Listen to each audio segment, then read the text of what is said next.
बिस्मिल्लाहिर्रहमानिर्रहीम अस्सलाम वालेकुम। This is Rubina Malik. I hope and pray कि आप सब लोग खैरियत से होंगे। आपकी दुआओं से अल्हम्दुलिल्लाह हम भी बिल्कुल ठीक हैं। तो ये जी मेरा बिखरा सामान है जो कि आपको नज़र आ रहा है यहाँ पे। ये मेरे थोड़े से अच्छे ड्रेसेस हैं जिनको आप कहते हैं कि सेमी फॉर्मल हैं, कि आप कहीं आपको जाना हो तो आप पहन सकते हैं। और ये मेरे कैजुअल वेयर के ड्रेसेस हैं जो मैं साथ लेके जा रही हूँ। अब जा खा रही हूँ, अम्मी के घर जा रही हूँ, अटक जा रही हूँ। जैसे कि मैंने अपने लास्ट व्लॉग में बताया था कि मैं वेट कर रही थी कि कब छुट्टियाँ होंगी और कब मैं जाऊँगी। ये जो शॉपर है ये पूरा भरा पड़ा है अनस्टिच्ड कपड़ों से। और एक मेरा ये है, इसमें कुछ सर्दियों के हैं कुछ गर्मियों के हैं, लेकिन मैं लेके जा रही हूँ कि अभी क्योंकि समर ब्रेक है तो टाइम होगा, स्टिचिंग हो जाएगी। और यहाँ पर हैं जी हमारे कर्टन्स।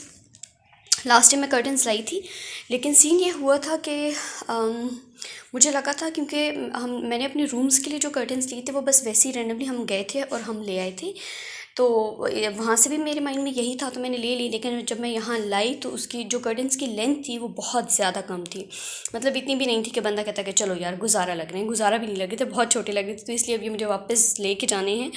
और क्योंकि ये ऐसे रेडीमेड पड़े थे तो अब ऐसा करना पड़ेगा कि जो है कस्टमाइज़ बनवाने पड़ेंगे, चार्जेस भी एक्स्ट्रा लेंगे, पहले भी काफ़ी एक्सपेंसिव लिए थे मैंने। और यहाँ पर जी ड्रेसेस सारे तो नहीं लेके जाऊँगी, सोच रही हूँ एक ये वाला ले जाऊँ ग्रीन वाला, और एक ये मेरा ईद वाला ड्रेस है, और एक नीचे मेहंदी कलर का पड़ा हुआ है।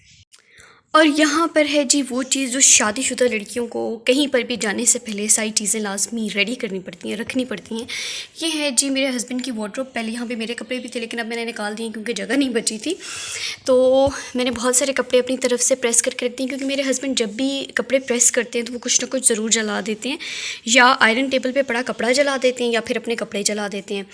तो इसलिए मैंने कोशिश की है कि मतलब इतने सारे कपड़े कर जाऊँ कि उनको दोबारा से मैं इंशाल्लाह ईद के करीब करीब वापस आऊँगी, ईद से 2-3 दिन पहले। तो मेरी कोशिश यही थी कि मेरे आने तक उनको दोबारा से कपड़े प्रेस ना करने पड़े। तो देख लेते हैं जी कितने ड्रेसेस हैं। एक तो इनमें से भी उन्होंने पहन के जाना है। 1 2 3 4 5 6 7 8। और ये हैं जी शलवारें कमीज़ें, और कुछ मैंने शर्ट्स भी प्रेस की हैं, पता नहीं काउंट क्या था, आई लॉस्ट द काउंट। तो ये शर्ट्स 3 हैं, 3 ये वाली हैं और फिर बाकी ये वाली शर्ट्स हैं।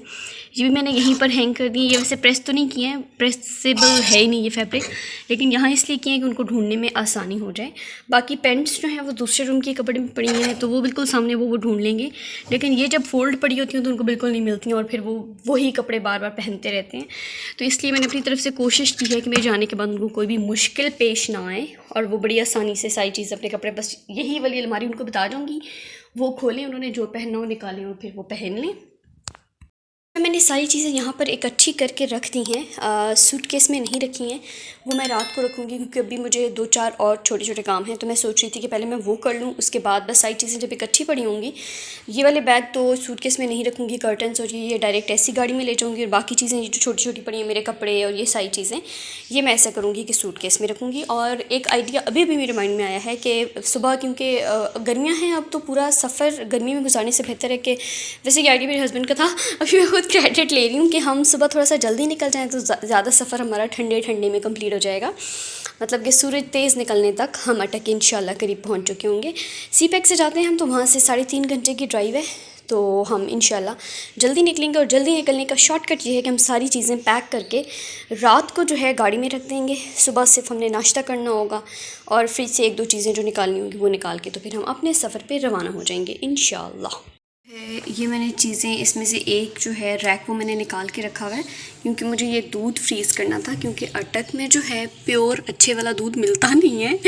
क्योंकि आपको पता है जब बड़े शहरों में जो दूध होता है उसमें मिलावट होती है बहुत ज़्यादा, तो इसलिए मैं जब जाती हूँ तो अपनी तरफ से जितना मेरे से हो सकता है मैं यहीं से लेकर जाती हूँ। क्योंकि यहाँ पे मेरे हस्बैंड की शॉप पे जो चाचा जी आते हैं, उनका हमें कन्फर्म है कि उन्होंने घर पे गाय वगैरह रखी हुई है, तो वहाँ से उनके घर से हमारे लिए दूध आता है। तो ये मैं फ्रीज़ करके साथ लेके जाऊँगी कि एटलीस्ट 2-3 दिन तो मेरा चल ही जाएगा, तो 2-3 दिन ही सही।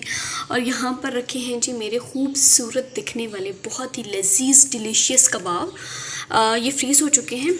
अब मैं सोच रही हूँ कि इनको ना जो है किसी पैकेट्स में ज़िप लॉक पैकेट्स पता नहीं मेरे पास पड़े हैं कि नहीं, देखती हूँ उनमें रख दूँगी, नहीं तो जो ये इस तरह वाले पैकेट्स हैं ये मेरे पास बहुत सारे पड़े हुए हैं, उनमें रखूँगी। और कुछ मैं सोच रही हूँ कि सोच नहीं रही बल्कि आई एंड माई हस्बैंड बहुत प्लान्ड के उनके लिए जो कबाब उन्होंने मेरे जाने के बाद खाने होंगे, वैसे मैंने बनाए सारे उन्हीं के लिए हैं, तो कुछ मैं फ्राई करके रख के जाऊँगी ताकि बाद में वो बस सिर्फ निकालें और ओवन में गर्म करें और वो खा लें। क्योंकि डेली बेसिस पर तो बंदा खा भी नहीं सकता, तो बाद में फिर अगर वो जो फ्राई हुए होंगे वो ख़त्म हो गए तो उनके पास ये फ्रोज़न पड़े होंगे, वो ये निकाल के भी खा सकते हैं। तो जल्दी से इसको निकाल लेते हैं बाहर। तो मैं ऐसा करूँगी कि मैं 4 के बनाऊँगी पैकेट्स, हर पैकेट में मेरे 4 कबाब इंशाल्लाह से होंगे, मतलब कि मैं रख रही हूँ तो डेफिनेटली 4 ही होंगे। बिस्मिल्लाहिर्रहमानिर्रहीम। मेरा कैमरा फोकस नहीं कर पा रहा मेरे पैकेट्स को, चलिए मैं आपको बाद में दिखा दूँगी। अभी फ़िलहाल हम जो है इसमें डाल देते हैं 3 एंड देयर यू गो 4। फिर बाद में जो है हमें इसको डीप फ्रीज़ करके, मैं इसलिए सिर्फ 4 रख रही हूँ कि ताकि जब मैं एक पैकेट डीप फ्रीज़ करूँ तो वो पैकेट उसी दिन हम यूज़ कर लें। ऐसा ना हो कि पैकेट में से डीप फ्रीज़ करके आधा मैं यूज़ करूँ, आधा मुझे वापस रखना पड़े। तो जी ये जो कबाब ट्रे में रह चुके हैं ये सारे मैं फ्राई करने वाली हूँ। आज मैंने मेरा मूड था पुलाव बनाने का, तो मैं आलू पुलाव बनाऊँगी और उसके साथ कुछ कबाब इसमें से हम आज चूज़ कर लेंगे और कुछ मैं फ्राई करके अपने हस्बैंड के लिए रख के जाऊँगी। और ये जो है मैंने अनफ्राइड अनकुक्ड होंगे, वैसे तो हाफ़ कुक्ड ही होते हैं शामी कबाब, लेकिन ये मैं फ्रीज़ करके जाऊँगी इन केस अगर उनकी ये ख़त्म हो गया और उनका फिर से दिल किया तो वो इनमें से कोई भी पैकेट निकाल के दोबारा से क्या कर सकते हैं कि दोबारा से यूज़ कर सकते हैं। तो ये वाले सारे फ्रिज में जाएंगे और ये मैं अभी डीप फ्रीज़ कर रही हूँ क्योंकि इनको मुझे फ्राई करना है। यहाँ पर जी भी मैं एक्सपेरिमेंट कर रही हूँ कि अभी भी इतने अच्छे से डीप फ्रीज़ नहीं हुए हैं कबाब, तवे पे एक्सपेरिमेंट करती हूँ, देखती हूँ होता है कि नहीं होता, अगर ना हो तो फिर मैं पैन में बनाऊँगी इंशाल्लाह। यहाँ पर मैंने भिगो के रखी है, यहाँ पर बन रहा है मेरा शेक और यहाँ पर मेरे प्याज ब्राउन हो रहे हैं और थोड़ी देर के बाद मुझे इसमें टमाटर और आलू डालने और यहाँ पर फ्राई हो रहे हैं मेरे करेले। मेरे हस्बैंड को मसाला भरे करेले बहुत पसंद हैं, तो इसलिए मैंने सोचा कि मैं उनके लिए ये भी बना दूँ, लेकिन मैं 2 सिर्फ इसलिए बना रही हूँ क्योंकि उनको ये चीज़ें जो भी मैं बना रही हूँ लाइक फ्रोज़न कबाब और ये चीज़ें पसंद तो हैं, लेकिन उनको फ्रेश पसंद है, फ्रोज़न चीज़ें उनको बिल्कुल नहीं पसंद है। इसलिए मैं एक अपनी सी कोशिश करके जा रही हूँ कि चलो वो खा लेंगे, क्योंकि ज़्यादा दिन गुजरते हैं तो फिर वो कहते हैं कि नहीं बस अब नहीं खाने, इसका जायका चेंज हो गया है। तो जी इस वक्त हो चुका है डिनर टाइम। आलू पुलाव के साथ कबाब मेरे बहुत अच्छे बने थे माशाल्लाह से, अल्हम्दुलिल्लाह।